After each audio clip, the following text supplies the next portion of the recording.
Good morning everyone. तो आज हम स्टार्ट करने वाले हैं क्लास 11th आर्ट्स। और 11th आर्ट्स में हम सबसे पहले स्टार्ट करने वाले हैं history.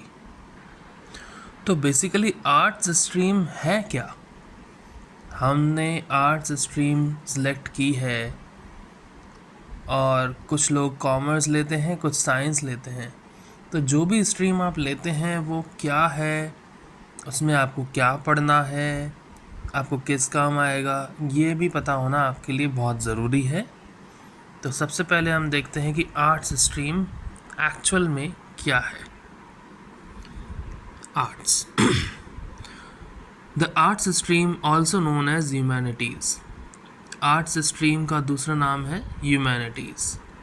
Is a field of study that focuses on humanities, social sciences and creative fields.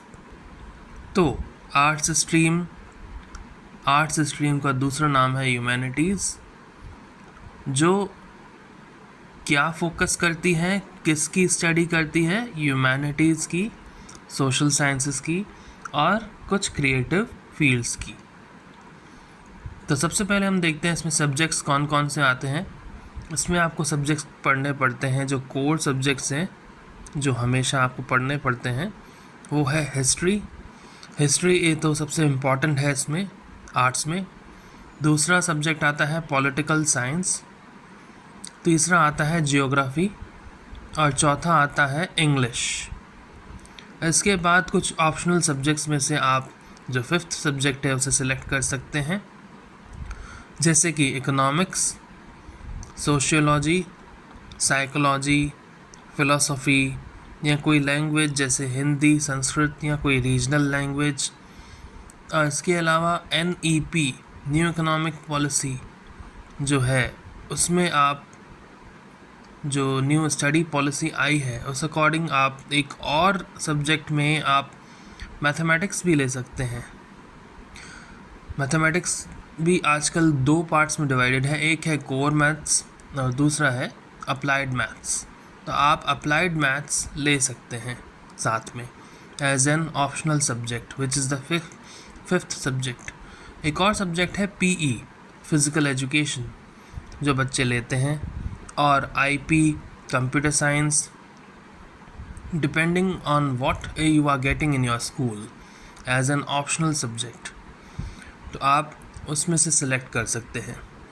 बल्कि हिस्ट्री, पॉलिटिकल साइंस और ज्योग्राफी और इंग्लिश ये तो आपको पढ़ना ही होगा, because these are the important subjects of arts. तो आगे पढ़ने से पहले हम सिलेबस देख लेते हैं कि क्लास 11th की हिस्ट्री का सिलेबस क्या है। देखिए, पहले कुछ 11 या 12 चैप्टर्स हुआ करते थे, अब सिर्फ 7 चैप्टर्स हैं, वो भी सेक्शंस में डिवाइडेड हैं। तो सिलेबस हम एक बार देख लेते हैं थॉरली। सेक्शन नंबर 1 है जो 10 मार्क्स का है। इसमें आप अर्ली सोसाइटीज़ के बारे में पढ़ेंगे। उस पर आपका चैप्टर नंबर 1 बनता है writing and city life. Writing and city life में आप ये पढ़ेंगे कि एंशिएंट टाइम्स में राइटिंग का सिस्टम क्या था, किस तरीके से लोग लिखा करते थे और किस तरीके से कम्युनिकेशंस होते थे। और सिटी लाइफ यानी कि सिटी, अर्बनाइजेशन, अर्बन लाइफ किस तरीके से थी। Urban life means the modern life. तो उस टाइम की मॉडर्न लाइफ कैसी थी, अभी के सिटीज़ और तब की सिटीज़ में क्या डिफरेंस रहा, वो हम इसमें इस चैप्टर में पढ़ेंगे कि स्टार्ट कैसे हुई सिटी लाइफ और राइटिंग किस तरीके से स्टार्ट हुई। तो ये सेक्शन आपका 10 मार्क्स का है और इसमें एक ही चैप्टर है। So this is the important chapter as well because it contains 10 marks. अब हम आते हैं नेक्स्ट सेक्शन पे, सेक्शन नंबर 2 जो 20 मार्क्स का है, और इसमें आप एम्पायर्स के बारे में पढ़ेंगे। तो चैप्टर नंबर 2 आपका बन जाता है एन एम्पायर अक्रॉस 3 कॉन्टिनेंट्स। एक वो साम्राज्य जो 3 महाद्वीपों पर स्थित था, स्थापित हुआ था। यानी कि एक ऐसा साम्राज्य जिसने 3 कॉन्टिनेंट्स पर राज किया। उसके बाद चैप्टर नंबर 3 एम्पायर्स के सेक्शन में ही नोमैडिक एम्पायर्स। ये दोनों चैप्टर्स 10-10 मार्क्स के हैं। टोटल ये सेक्शन नंबर 2 20 मार्क्स का है, तो ये भी इम्पोर्टेंट ही हुए। सेक्शन नंबर 3 फिर से 20 मार्क्स का है और इसमें आप पढ़ेंगे चेंजिंग ट्रेडिशन। समय बीतता जाता है, ट्रेडिशंस भी चेंज होते हैं, रीतियाँ जिसको बोलते हैं वो बदल जाती हैं। तो किस तरीके से कब कौन सी रीति बदली गई वो आप इसमें पढ़ेंगे और उसका रीज़न भी कि क्यों बदली गई। तो इसी से रिलेटेड आपका चैप्टर नंबर 4 और 5 है द 3 ऑर्डर्स, जो 10 मार्क्स का है, और changing cultural traditions. Cultural traditions, जो पुराने ट्रेडिशंस चलते आ रहे थे उसको किस तरीके से चेंज किया गया, किसने किया, कौन से सन में हुआ और इसका क्या बैकग्राउंड रहा है कि इनको चेंज करना पड़ा। तो वो चैप्टर नंबर 5 में आप पढ़ेंगे। इसके बाद हम आते हैं सेक्शन नंबर 4 जो 25 मार्क्स का है। अब देखिए सारे सेक्शंस लगभग 10 या 20 मार्क्स के हैं, ये 25 मार्क्स का है, तो ये भी इम्पोर्टेंट है। और मॉडर्नाइजेशन वाला पार्ट वैसे ही इम्पोर्टेंट रहता है हिस्ट्री में। तो टूवर्ड्स मॉडर्नाइजेशन, जब हम मॉडर्नाइजेशन की तरफ बढ़ते हैं, चैप्टर नंबर 6 है इसमें। Chapter number 6 displacing indigenous people, जो 10 मार्क्स का है। और उसके बाद chapter number 7 path to modernisation, जो 15 मार्क्स का है। ये टोटल आप जब करेंगे तो 75 मार्क्स होते हैं। इसमें आपका एक मैप आएगा, जो मैप आपका आएगा वो 5 मार्क्स का है। और उसके बाद आपका प्रोजेक्ट वर्क होगा जो 20 मार्क्स का होगा। तो टोटल इस तरीके से 100 मार्क्स हो गए। अब मैं जो भी आपको इसमें दिखा रहा हूँ, पढ़ा रहा हूँ, आप उसका स्क्रीनशॉट ले लें या फिर आप उसका फ़ोटो कैप्चर कर लें ताकि आपको रिवीजन में कोई प्रॉब्लम ना आए। स्क्रीनशॉट लेने से क्या होगा कि आप उस स्क्रीनशॉट से जो भी प्रॉब्लम है एक बार पढ़कर वापस कमेंट सेक्शन में मुझे बता सकते हैं कि आपको क्या प्रॉब्लम आ रही है, फिर हम उसको सॉर्ट आउट करेंगे। ओके, तो हमने देखा कि हमारा पहला चैप्टर रहेगा राइटिंग एंड सिटी लाइफ। ठीक है, लेकिन इसके पहले हमें ये तो जानना चाहिए कि हिस्ट्री होती क्या है। मैंने थोड़ी देर पहले भी आपको कहा कि जो स्ट्रीम ले रहे हैं हम, वो स्ट्रीम क्या है, उसमें हमें क्या पढ़ना है, आगे किस काम आएगी, ये भी जानना ज़रूरी है। तो उसी बात को अगर हम लें तो जो सब्जेक्ट हम पढ़ रहे हैं वो क्या है, क्यों पढ़ रहे हैं और उससे हमें क्या मिलेगा, वो सब हमें जानना बहुत ज़रूरी है। तो इसीलिए chapter number 1 writing and city life के पहले हम चैप्टर नंबर 0 देखेंगे, जिसका जो टाइटल है उसका नाम है हिस्ट्री एंड इंट्रोडक्शन। तो ये है वो chapter number 0 history and introduction. हम जो भी सब्जेक्ट 11th क्लास में लेते हैं, सेलेक्ट करते हैं और पढ़ते हैं, उसकी नॉलेज हमें होनी चाहिए कि हम क्या पढ़ रहे हैं और क्या उसमें हमें आगे पढ़ना है। तो history and introduction. History, it means the understanding of past events happened. It means the understanding of past event happened. Past events happened. तो क्या है इसका मतलब? हिस्ट्री का मतलब है, हिस्ट्री में हम क्या पढ़ते हैं, हम पास्ट में जो इवेंट्स हो चुके हैं उसके बारे में पढ़ते हैं और उन्हें समझने की कोशिश करते हैं। किस बेसिस पे? On the basis of evidences and scriptures. On the basis of evidences and scriptures, जो भी एविडेंस और स्क्रिप्चर्स हमें मिलते हैं उसकी बेसिस पे हम पास्ट की स्टडी करते हैं, जो भी इवेंट्स पास्ट में ऑलरेडी हो चुके हैं। Investigation and stories of great figures, B it in technology, commerce and society. तो हम एविडेंसेस, स्क्रिप्चर्स, इन्वेस्टिगेशन और स्टोरीज। इन्वेस्टिगेशन आर्कियोलॉजिकल साइट्स होती हैं, जैसे कि मोहनजोदड़ो एंड हड़प्पा। ये सिविलाइजेशंस जब पता चला इनके बारे में, तो कैसे पता चला? इनकी इन्वेस्टिगेशन की गई, थोरो क्लीनिंग की गई और वहाँ पे आर्कियोलॉजिस्ट को भेजा गया जिन्होंने इसके बारे में बताया, तो वो इन्वेस्टिगेशन हुई। तो एविडेंसेस, स्क्रिप्चर्स और इन्वेस्टिगेशन के बेसिस पे और stories of great figures. Stories of great figures कुछ साइंटिस्ट की स्टोरीज, कुछ फ्रीडम फाइटर्स की स्टोरीज और कुछ किंग्स और एम्परर्स की स्टोरीज। तो stories of great figures, B it in technology. Technology scientist जो भी इन्वेंशन करते हैं उसकी एक डेट हम प्रोवाइड करवाते हैं कि इस डेट पे इस साइंटिस्ट ने ये इन्वेंट किया था। On the same basis in the field of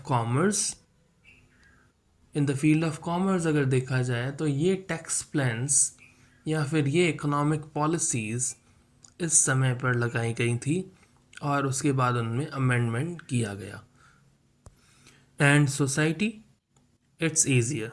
society kings, queens या फिर हमारे आज की सोसाइटी कि पास्ट में कैसे थी और अभी क्या चेंजेस आए हैं, ठीक है। तो वो सब भी हम इसमें पढ़ते हैं और समझने की कोशिश करते हैं। कोई प्रॉब्लम हो तो आप मुझे कमेंट सेक्शन में कमेंट करके पूछ सकते हैं। अब हम देखेंगे कि origin of the word history. देखिए, बहुत सारे वर्ड्स जो हम यूज़ करते हैं उनका ओरिजिन होता है किसी ना किसी लैंग्वेज से।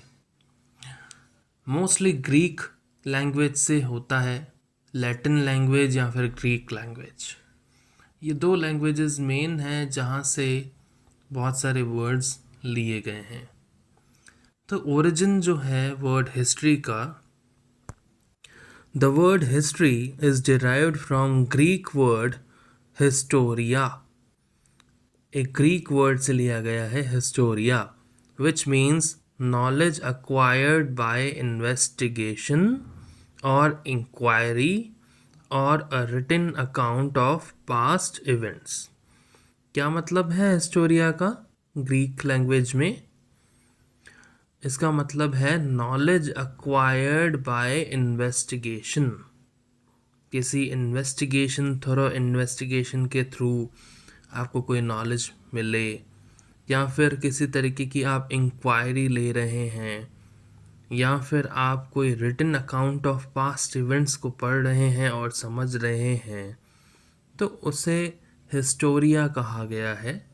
और उसी हिस्टोरिया वर्ड से, जो कि एक ग्रीक वर्ड है, हिस्ट्री का डेरिवेशन हुआ है।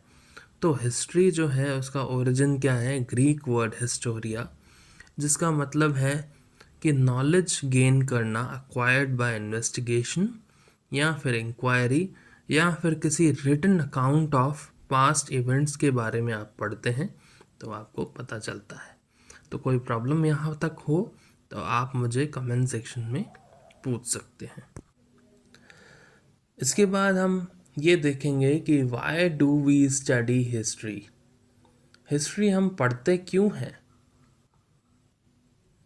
अब देखिए, आप लोगों ने आर्ट्स ली है तो आपको हिस्ट्री तो पढ़नी ही पड़ेगी, पर क्या है, हिस्ट्री को पढ़ना क्यों है, उसके क्या इम्पोर्टेंस है हमारी लाइफ में, उसके बारे में कुछ ब्रीफ में पॉइंट्स मैंने लिखे हैं, उसको आप समझें और उसके बाद हम आगे दूसरे चैप्टर के लिए पढ़ेंगे।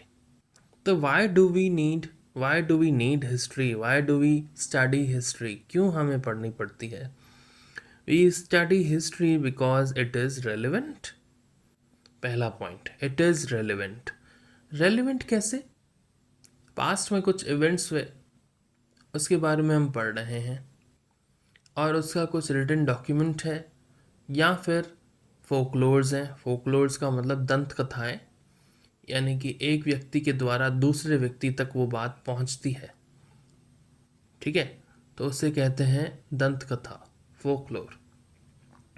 कुछ फोकलोर्स हैं, कुछ रिटन डॉक्यूमेंट्स हैं, कुछ इन्वेस्टिगेशन के थ्रू हमें पता चलता है कि ये इवेंट इस समय पर हुआ था और इस जगह पर हुआ था, इस व्यक्ति के द्वारा हुआ था, तो इसीलिए इसे इट इज़ रेलिवेंट कहा गया है। So history is relevant for us.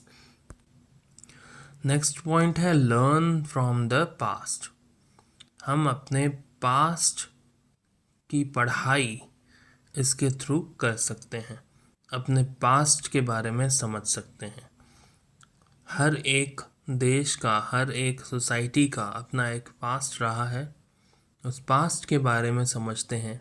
भूतकाल में क्या बीता था, क्यों हुआ था, कब हुआ था, कैसे हुआ था, किसका कहने पर हुआ था, ये सब चीज़ें हम इसमें पढ़ते हैं। नेक्स्ट है कल्चरल अवेयरनेस। कल्चरल अवेयरनेस का मतलब ये है कि पूरे संसार में, पूरे वर्ल्ड में बहुत सारी सिविलाइजेशंस और बहुत सारी सोसाइटीज़ हुआ करती थी। उन सब के कल्चर में क्या रहा, किस तरीके से वो रहते थे, क्या खाते थे, क्या उनके फेस्टिवल्स हुआ करते थे, ये सारी चीज़ें हम हिस्ट्री में पढ़ते हैं और उनको समझने की कोशिश करते हैं। नेक्स्ट पॉइंट है अंडरस्टैंडिंग द वर्ल्ड।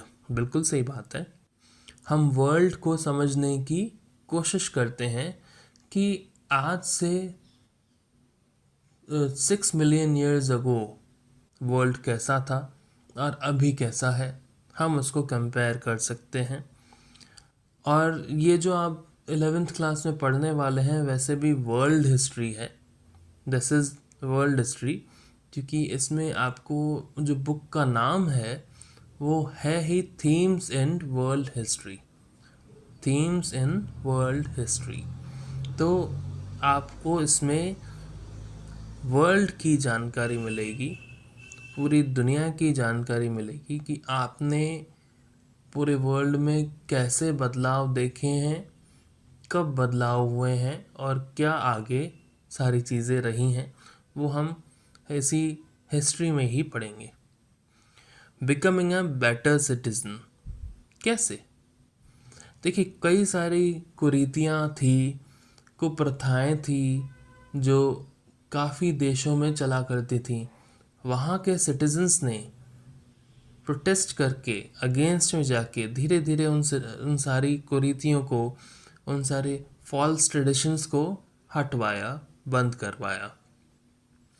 तो उससे हमें ये पता चलता है कि पिछले ज़माने में जो चीज़ गलत थी उसे रोका गया, तो आज भी अगर हमारे साथ कुछ गलत होता है तो हम उसे रोकने की कोशिश करें। इसीलिए becoming a better citizen.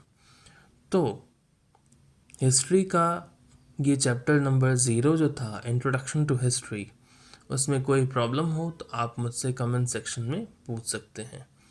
Next chapter जो हम स्टार्ट करेंगे वो होगा टाइमलाइन ऑफ हिस्ट्री से रिलेटेड, और उसके बाद जो चैप्टर नंबर 1 था, राइटिंग एंड सिटी लाइफ, उसको स्टार्ट करेंगे। Timeline is also important to understand while reading history. तो आज के लिए इतना ही, हम अब कल मिलते हैं और हम आपका नेक्स्ट चैप्टर जो इम्पोर्टेंट और रेलिवेंट रहेगा आपके सिलेबस से रिलेटेड, उसको स्टार्ट करेंगे। वैसे तो फर्स्ट चैप्टर है writing and city life. So we will see and goodbye. कोई प्रॉब्लम हो तो आप मुझसे कमेंट सेक्शन में पूछ सकते हैं। Have a nice day.